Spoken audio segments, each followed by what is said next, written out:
उद्धव ठाकरे एक वाक्य बोलून गेले ज्यामुळं भाजप थेट बॅकफूटवरच गेली.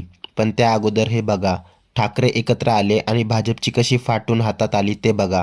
जून महिन्यात भाजपवाले मुंबईमध्ये सर्व 227 जागा लढणार होती. सप्टेंबरमध्ये म्हणाले आम्ही 200 जागा लढवणार. डिसेंबर महिन्यात अचानक शिंदेंना सोबत घेतलं आणि 170चा फॉर्म्युला ठरवला. पण ठाकरेंची युती झाल्यावर भाजप 130-140 वर आली आणि शिंदेंना 70-75 जागा सोडल्या. राज आणि उद्धव ठाकरेंनी निवडणूक आधीच भाजपच्या 100 जागा अशाच कमी केल्या. जी भाजप कोणाच्या कुबड्यांवर लढणार नव्हती त्याला आता शिंदेंच्या काठीचा आधार लागतोय. त्यामुळं उद्धव ठाकरेंचं ते कोणतं वाक्य आहे की भाजपनं रणनीतीच बदलून टाकली. राज ठाकरे आणि उद्धव ठाकरे यांनी एकत्र येत पत्रकार परिषदेमध्ये आपण राजकीय युती करत असल्याची घोषणा केली आणि ही घोषणा झाल्यानंतर भाजप असेल, एकनाथ शिंदेंची शिवसेना असेल, यांचे धाबे दणाणून गेले.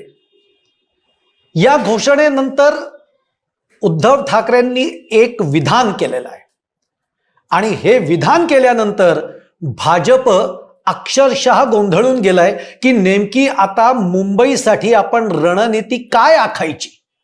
नेमकं असं उद्धव ठाकरे काय बोलून गेलेत हेच आपण बघणार आहोत या व्हिडिओमधनं.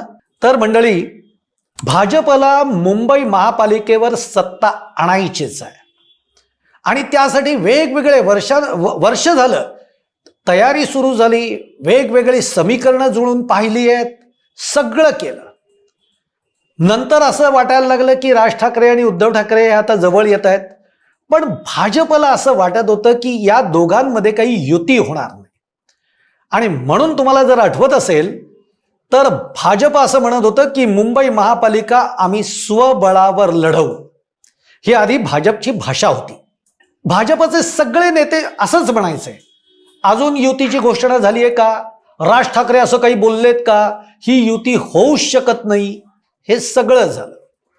पण जसं जसं राज ठाकरे आणि उद्धव ठाकरे यांची युती होणार हे लक्षात यायला लागल्यानंतर भाजपने आपला पवित्रा बदलला.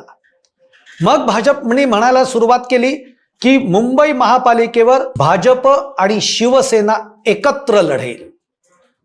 बघा, बदल होत गेले आणि ज्या दिवशी या युतीची घोषणा झाली त्या दिवशी मात्र भाजप आणि एकनाथ शिंदेंची शिवसेना चिंतेत आली. चिंता सतवणारच ना, कारण दोन भाऊ एकत्र आल्यानंतर एक समीकरण त्यांनी फिट केलं. हे समीकरण कोणतं? हा फॅक्टर कोणता? तर हा फॅक्टर म्हणजे एम फॅक्टर. एम फॅक्टर म्हणा, मामू फॅक्टर म्हणा, ममू फॅक्टर म्हणा, म्हणजेच मराठी आणि मुस्लिम. आता हा एम फॅक्टर जेव्हा समोर आला तेव्हा भाजपनी आता आपली रणनीती काय आहे याच्यावर विचार करायला सुरुवात केली. पण याच पत्रकार परिषदेमध्ये उद्धव ठाकरे यांनी एक विधान, जबरदस्त विधान केलेलं आहे आणि या विधानानंतर भाजपची पळापळ झाली आहे. भाजप म्हणजे गोंधळलेला आहे की नेमकं आता आपण काय करायचं, आपण कोणती रणनीती आखायची, आता आपण कोणते डावपेच खेळायचे. मग असं कोणतं विधान उद्धव ठाकरे करून गेले, असं उद्धव ठाकरे काय बोलले ज्यामुळे भाजपची दाणादाण उडाली आहे, एकनाथ शिंदेंची दाणादाण उडाली आहे. तर ते विधान त्या पत्रकार परिषदेमध्ये मधलं असं होतं. उद्धव ठाकरे असं म्हणाले, मी आज मुंबईतले आपले मराठी मतदार असतील किंवा महाराष्ट्रातले जे मराठी मतदार आहेत यांच्यासाठी मी हे सांगतोय, बटेंगे तर पिटेंगे. जर तुम्ही वेगळे राहिलात, जर तुम्ही एकत्र नाही आलात तर हीच ती संधी आहे एकत्र येऊन आपली ताकद दाखवण्याची. उद्धव ठाकरेंनी मराठी मतदाराला हे आवाहन केलेलं आहे आणि त्यामुळे मराठी मतदारामध्ये एक उत्साह संचारलेला आहे. जे अनेक वर्षांपासून मराठी मतदार किंवा मुंबईतला मराठी माणूस जे म्हणत होता की या दोन भावांनी एकत्र यावं, ते दोन भाऊ एकत्र आले आणि त्यातून उद्धव ठाकरेंनी मराठी मतदाराला ही साथ घातली आहे, आता तरी एकत्र या आणि आपली ताकद दाखवा. आणि त्यामुळे भाजप गोंधळलेल्या स्थितीत आलाय. आता कोणता डाव टाकायचा, आता कोणती रणनीती आखायची. भाजप गोंधळलं. मुंबईवर सत्ता तर हवी आहे, मुंबईवर कब्जा तर आपल्याला करायचा आहे, मुंबई पालिका आपल्याच ताब्यात हवी आहे. पण मग मराठी मतदार, या मराठी मतदाराला आपल्याकडे आपण कसं वळवायचं, या मराठी मतदाराला या दोन बंधूंकडे जाण्यापासून कसं रोकायचं, याच चिंतेमध्ये भाजप अडकला, भाजप गोंधळला. आणि त्यामुळे भाजप आता आपली रणनीतीच बदलायला निघालाय. आजची ताजीच बातमी तुम्हाला मी सांगतो काय झालंय, भाजपची अवस्था काय झाली. जो भाजप 55 जागा शिवसेनेला म्हणजे एकनाथ शिंदेंना देत होता, आजची बातमी आहे की भाजप 140 जागांवर लढणार आहे आणि त्यांनी शिंदे गटासाठी 85 जागा देऊ केलेल्या आहेत. म्हणजे उद्धव ठाकरेंचं ते एक विधान, त्याच्याने गोंधळलं भाजप आणि फायदा झाला एकनाथ शिंदेंचा. ही अशी गोंधळलेली अवस्था ही महायुतीमध्ये आपल्याला बघायला मिळते आहे. राज ठाकरे आणि उद्धव ठाकरे यांनी जी काही शक्कल लढवलेली आहे, जी काही रणनीती आखलेली आहे, ती अजब आहे. म्हणजेच राज ठाकरे आणि उद्धव ठाकरे यांनी काही गोष्टी आता प्लॅन केलेल्या आहेत. त्या काय केलेल्या आहेत की मराठी माणसाला भावनिक दृष्ट्या साथ कोण घालेल तर ते राज ठाकरे घालतील.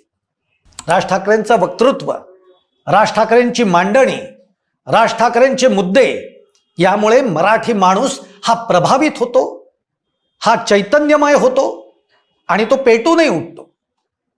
त्यामुळे राज ठाकरे त्या फ्रंटवर लढतील.